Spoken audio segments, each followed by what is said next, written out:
Well, hello everyone, and welcome to Tuesday Talks with Michael McEwan. Hi, Michael. Hi, Alistair. How are you? I'm not too bad at all. The snow has disappeared, so it's all good. Oh, good. Yeah, So today you're going to be doing a bit of a discussion around about the disability employment gap. Is that right? Yeah, that's the one. Yep. It's a very important topic and one that I think we've touched on a few times, but it still doesn't seem to be properly sorted or getting away yet, is it? Yeah, no, exactly. It's good. It's getting what I would like to be positive, but sadly, it's getting worse a wee bit. Mm-hmm. So we need that. We need that honesty. We need to start from where we are, and we need to work out where we need to go, and what some of the good progress would look like. Yeah. Martian. Okay. Well, I shall leave you to it, and I shall catch you up at about past. Cheers, Okay. Michael. Cheers, Alice. Yeah. Yeah. So, hello everyone. Welcome to my Tuesday Talks. For April, I can't believe it's covered. We're in April now. Time running away from us.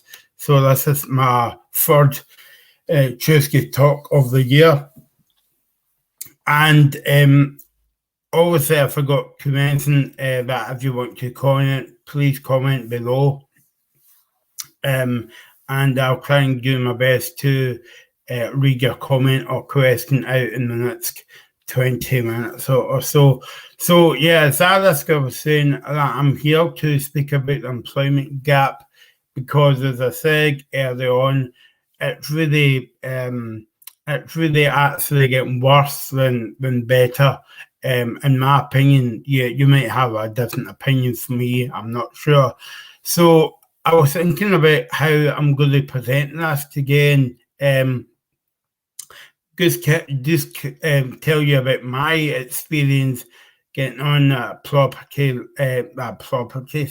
employment ladder, as it were. So years ago, and it was years ago, it wasn't yesterday, I went to college, and I left college to hopefully get a job, but obviously it wasn't easy for me to find a job. So I went to my local job centre, and they referred me to Capability Scotland. Now, I don't know if anybody knows what Capability Scotland is. They're an organisation that helps people, supports people in independent living, employment, and other things. So I went to, as I said, the job centre, the firm to Capability Scotland, and I went there, and Capability Scotland got my work placement in Summerfields. And I was there for 6 weeks without pay. And really at that time, I wasn't really bothering about pay. I know that's, but I just wanted to get more experience about working in the kind of public in a shop or whatever. So I was there for 6 weeks. And after the 6 weeks, the manager said to me, Michael, we're going to offer you another 6 weeks. And I thought, wow, yeah, that's wonderful. I must be doing a brilliant job. Bearing in mind this was over Christmas. So all in all, I was there for 12 weeks. And after the 12 weeks, my manager, I had to meet with my manager and my job advisor from the job centre came out to the shop, and we had a meeting, and they said, Michael, we're happy with your progress, but there's no jobs here for you. Now, if he was saying that to me now, I would say, well, why are you saying that? Because you've just used my slave labour that were for 12 weeks without pay. All I was getting was my travel expenses to work and back to the house, and then I was working from say 9 sort of 10 o'clock in the morning till 2:30. So basically, it was all of the day I was working at. Now, if he said to me after the first 6 weeks, Michael, we're going to have you let you go, there's no jobs here, that would be fine. But to lead me on like that, and also because it was over Christmas as well, so as you can imagine, the shops were busy at that time, and then they did a lot of staff, so they thought, yeah, just ask Michael to work for 12 weeks without pay. So then I went to, I felt used as well, and the job centre wrote a letter to Summerfields to ask why, like why I was in there for 12 weeks without pay.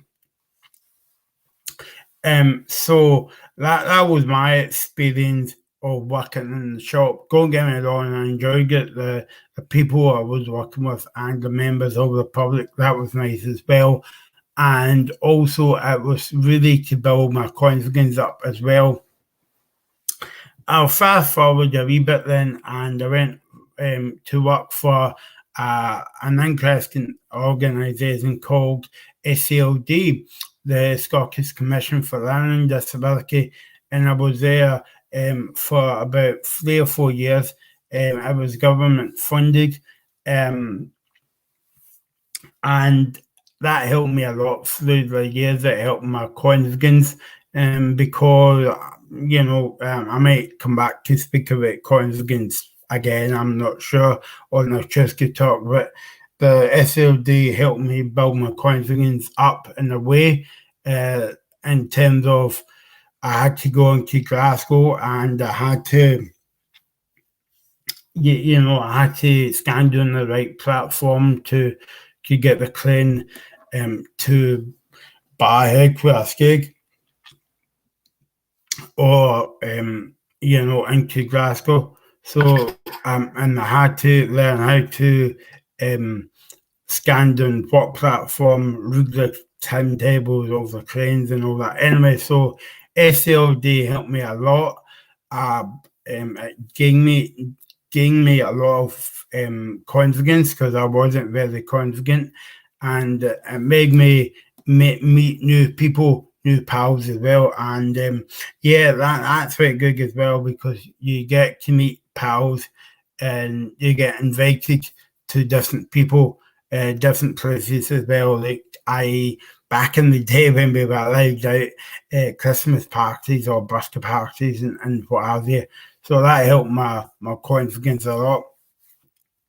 And then over the years, I've built a good relationship with different organisations like Keith and Alaska. I work with them and Stay Up Late. I work with Keith and Alaska on Stay Up Late as well. And through that time, I've built about a good relationship with different colleagues from different organisations, and different people with a learning disability.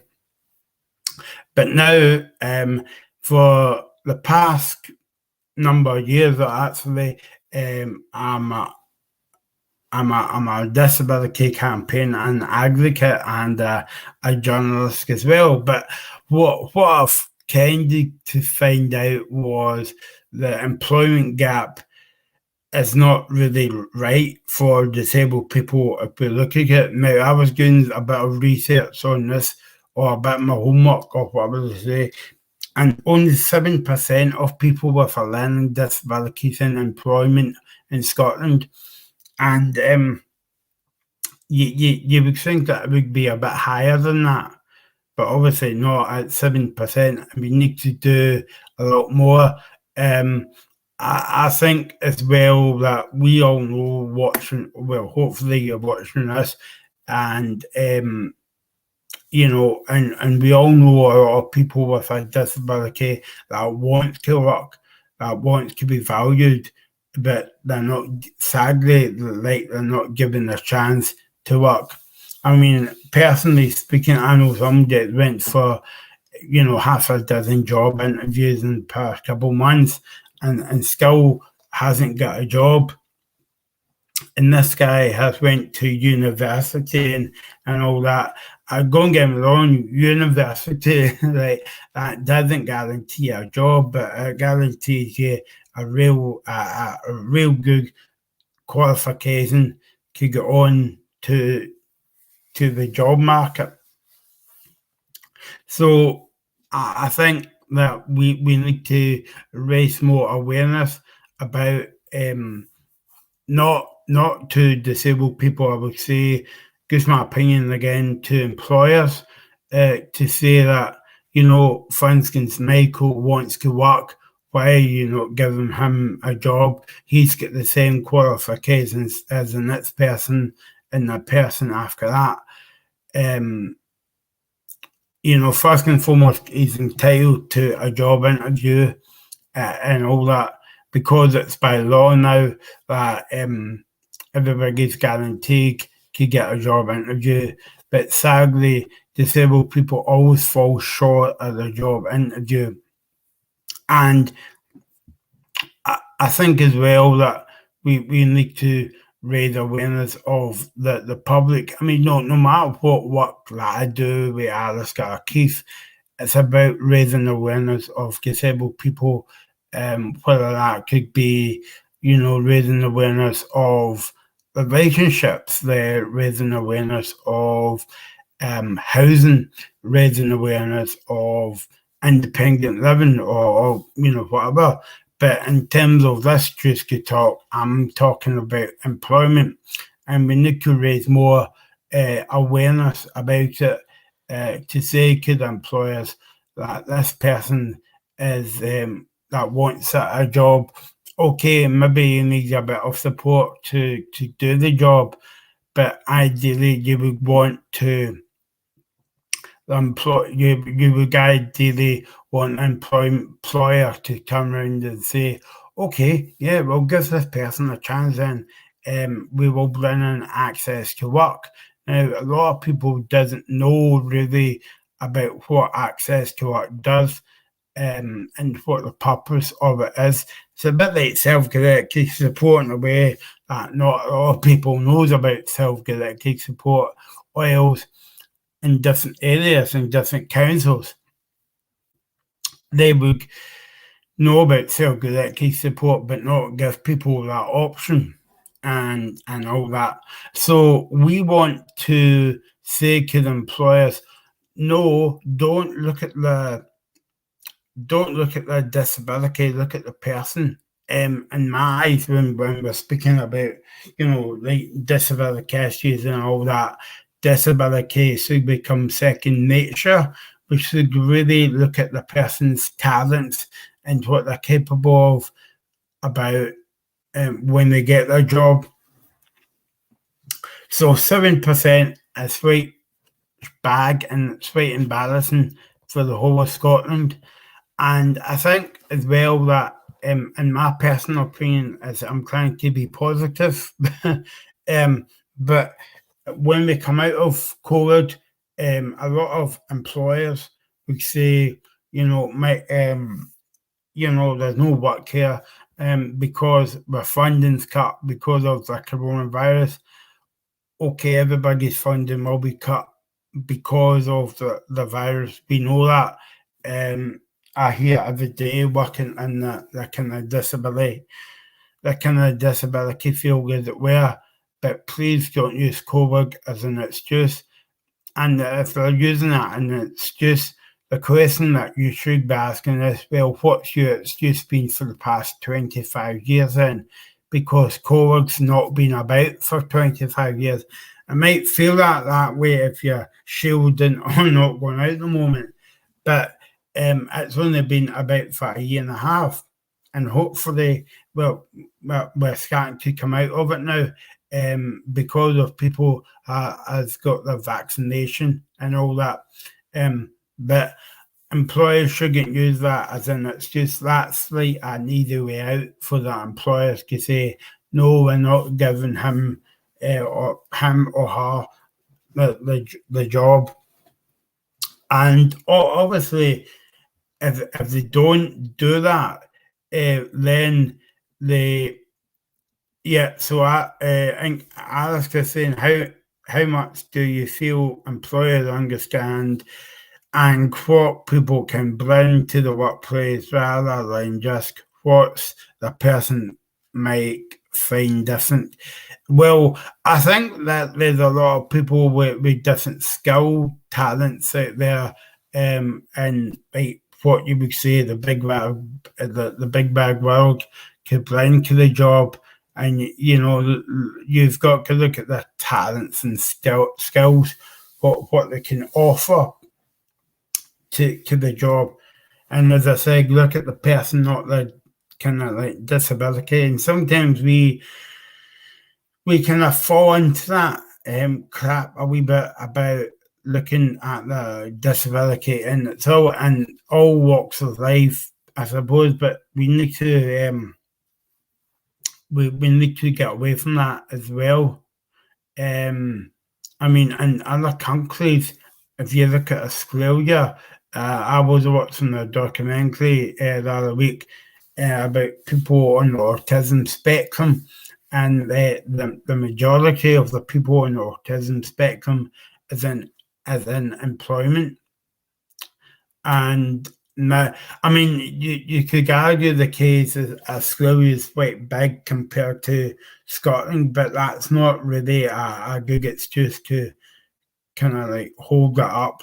So every second person that they were interviewing on that show had a part-time or full-time job. And you look over here in Scotland, and I know that we've came a long way in society in terms of people's rights.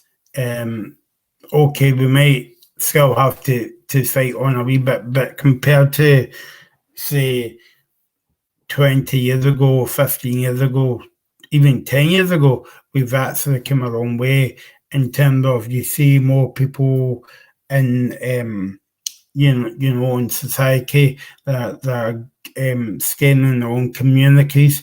And that's quite good. That they're still getting support by the personal assistants, but they're still getting the support in the right community. It's nice to see people out and about the weekends as well. But obviously, as me and Alice knows that there's still a lot of work to be done about people's choice and control, about staying out late at night or whatever they want to do. You don't have to actually physically go out at night. So I think employment is a big thing, because for me, it all starts with employment, because when you get a job, you get confidence, you meet new people, you start to hi Craig, how are you? Thanks for watching. So I'm speaking about employment today, Craig, and I know employment's a big issue to lots of people with a learning disability. So I think that what I was saying was it's a kind of like a snowball effect in a way, because when you get a job, you start to get confidence and you start to meet pals, and then you get invited to, as I said, birthday parties or Christmas nights out or good nights out in general, and it helped your confidence. I know it helped my confidence a lot, because I wasn't very confident before I started to work, but I had to say to myself, no, I'm going to do this job. I love my job. So I went to my job and I met new people from different areas of Scotland. I even went up to Oban for the weekend, because one of the guys that we work with skig in Oban. And every time we had a night out for that organisation, we couldn't he couldn't come down, it's too far, so we went up there. So again, that was that was helping my confidence as well, because that was getting me out of my comfort zone, if you know what I mean by that. So work and employment has its own benefits, in terms of you're getting older, you want your own space, you want, as William Waller said, you always want freedom. Gives a wee plug there for William Waller, but it's and you feel valued in society, especially when you own your own money, you own a job, and you meet in with pals from different areas, and pals that you wouldn't have known until you started that particular job. Over the years, obviously I left SCLD, I went on to work with Enable, and I went on to Values Interaction Scotland. I worked for them. And over the years, I've just met a big network of people, and it's quite funny in a way, because the kind of disability bubble, as I call it, sometimes disability organisations, everybody knows each other, and everybody knows what I'm capable of doing, and I know what they are capable of doing, and that's good. Sometimes it's not really straightforward. Sometimes if I have an issue, I would phone Keith, or I would phone Alistair, or I would phone somebody else to speak to them about it as well. And what I really like about it is they don't treat me as being disabled. They treat me as a person. I remember talking about this away last year. I think it was on a Tuesday talk about stop putting labels on people. All people at the end of the day. Just because I've got cerebral palsy, that doesn't mean to say I should have like a big label across my face saying, look at me, I've got cerebral palsy, help me. I'm special. And all that. And I just feel as though that we should be valuing people. So, and I've made this point in a few meetings that I've been to. I come to you for advice as much as you. So if Alistair or Keith or anybody else would want to speak to me about a particular issue, and I know we spoke over the past couple of weeks about an issue, come to me, sound me out, and, I would sing you out.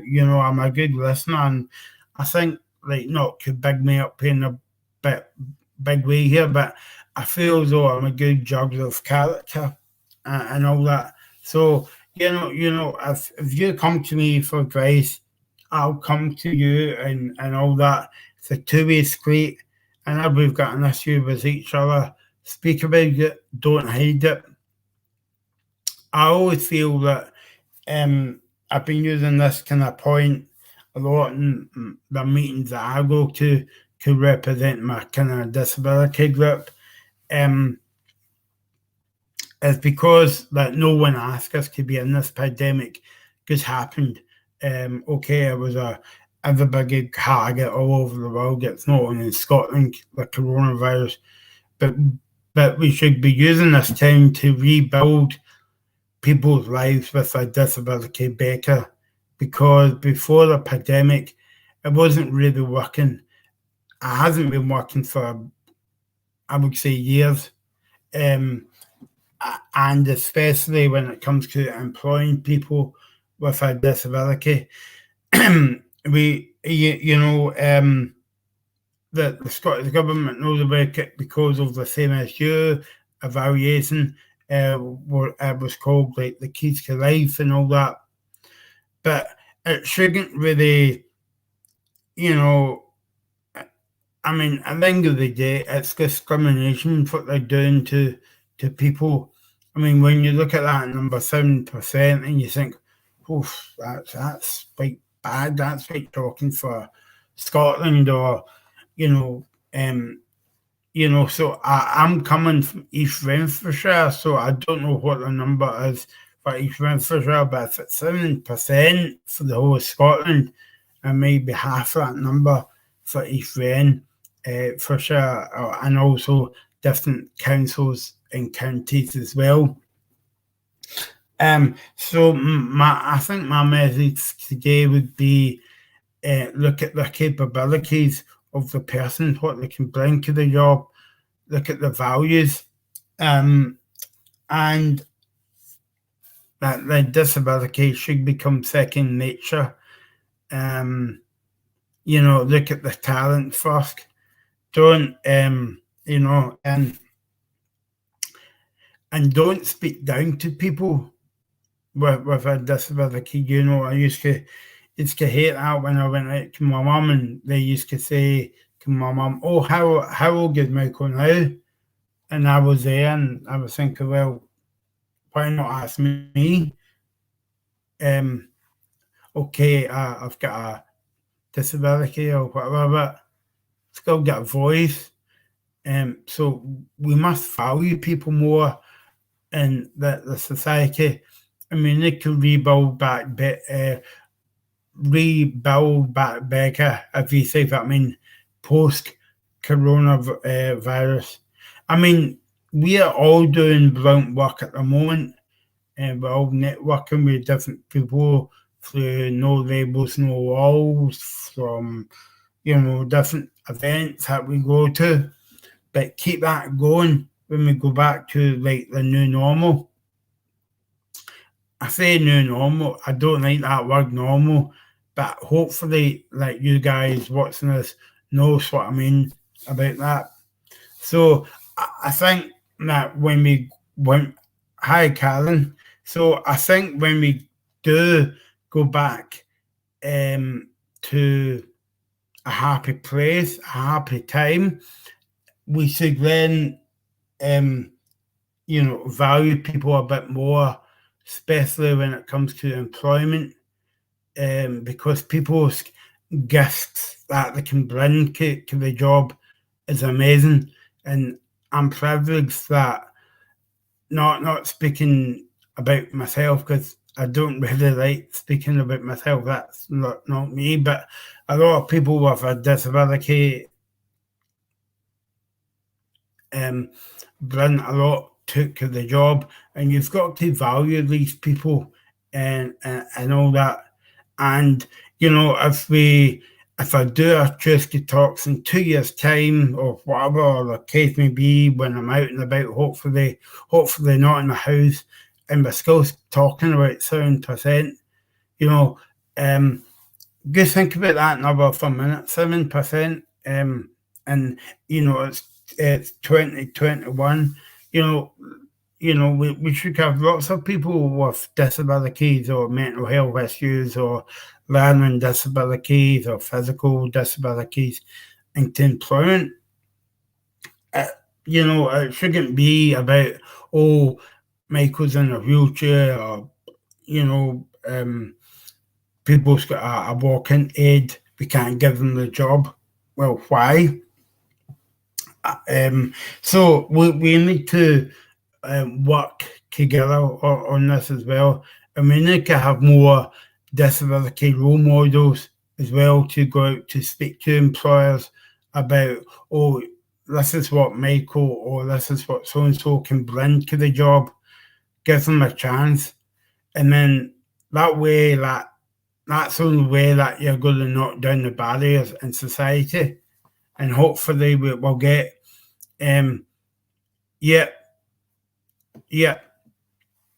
Yep. So Karen's just saying that we also need good education opportunities for young people to get qualifications to be ready to work.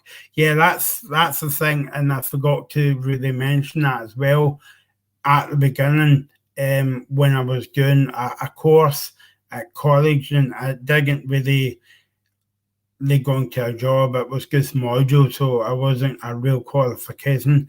But Karen's right, because and this is really about self-directed support as well, even though I'm not here to speak about SKF, but put people front and centre, ask them what they want to do, it's their life, it's not up to your mum or dad or carer or support worker. it's up to you. If you don't want to do that course, say that to them, and if could and speak up for yourself as well, because a lot of people doesn't think, oh, Michael or whoever's not got they can't really speak up for themselves because they've got a disability.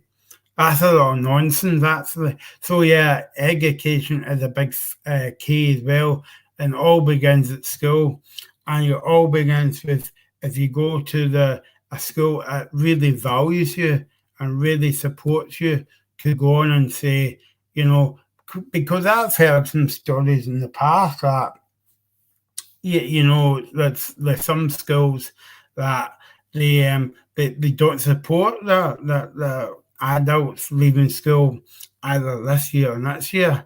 So it's all got to start with school and colleges as well. So that's a good point, Karen Meigs. So yeah, hopefully you enjoyed that one. Yeah, no, that's a really good point. I mean, I think just coming up with that last point about it's about people believing in you, isn't it? It's whether it's at school, whether it's your teachers at school, whether it's college. If people are just making you fill in time and they don't actually believe that you're going to go on to do paid work, then it's not going to lead to anything. You need people who are going to say, what's it going to take? And really, really, really push you to the front of the queue and say, hey, this is a capable guy. Let's try and make something happen. Make sure that we can get people to appreciate what you've got to offer. I mean, because I always start at school, Alice, and I forgot to mention that. It was just when Karen brought up there, but because and the transitions as well. When you speak about transitions, but it's not only in the infrastructure, it's like in the whole of Scotland or the whole of the UK as well. But sadly, that we've still got to get a bit of work to be done with that, to raise awareness, to knock down the barriers, to do whatever, But sometimes you feel as though I'm a disabled person. Sometimes you feel as though you're fighting every day. And it shouldn't be like that. It shouldn't be. No, absolutely. And I guess one of the things that has been positive is things like Young Scotland's Got Talent, where we get young sort of people who've gotten into employment with a disability to be role models and do a little turn on the catwalk and talk to other youngsters so that they can see and hopefully believe that they've got a brighter future as well, and talk about how they got into employment. So I think that's that thing about you were saying quite early on in your talk about confidence. And one of the things is staff can tell you all they want, but until you see people that you recognize as being like you getting jobs, it's going to be still less believable. Yeah, I mean, and that's Karen coming back. Yes, it's just because of opportunity in there to work. It's like it's not see off. I suppose that's a valid point as well. But yeah, I mean, you're right in terms of employment. I mean, I use confidence as a, if I had to buy the rights to that word, I would buy it because I use that quite a lot in my life, and especially back in the day when I was working with SCLD and when I was doing my presentations, that I was using the word coin because I mean. I know I get to you as well, but like I wasn't very confident to go out and about myself or come up to see your good self virus gap in Aberdeen. But I would say it, but the night before I would phone you up and say, by the way, I don't feel well, or I feel sick, but I was just making that excuse up. And I suppose it's like what we were saying, because me and Aliska was at me last night, and what we were saying was it's some parents can be overprotective and like that wrap their children up in kind of like cotton wool. But I mean, it would be good to do a Trisky talk further down the line about confidence, but also how can we rebuild people's confidence to go out after COVID, after people saying, oh no, stay in for a year, and then, you know, you're saying, oh, go out, it's nice and sunny, kind of thing, you know. But yeah, it's all to give us confidence and the right support, I would say. Perfect. That sounds a great place to leave it. Thanks again for your input, Michael. I look forward to your next Tuesday talk. Yeah. And of course, we've got webinar Wednesdays on tomorrow. If anybody wants to tune in for that, we'll be hearing a bit about the assembly and voting, which is relevant, I guess, to the employment stuff, because we should be asking the parties, what are they doing to make sure that people with a disability don't end up still being, in a year or two's time, still at 7% employment. Yeah. Okay, thanks again, Michael. Okay. Much appreciated. Cheers. Bye-bye. Bye.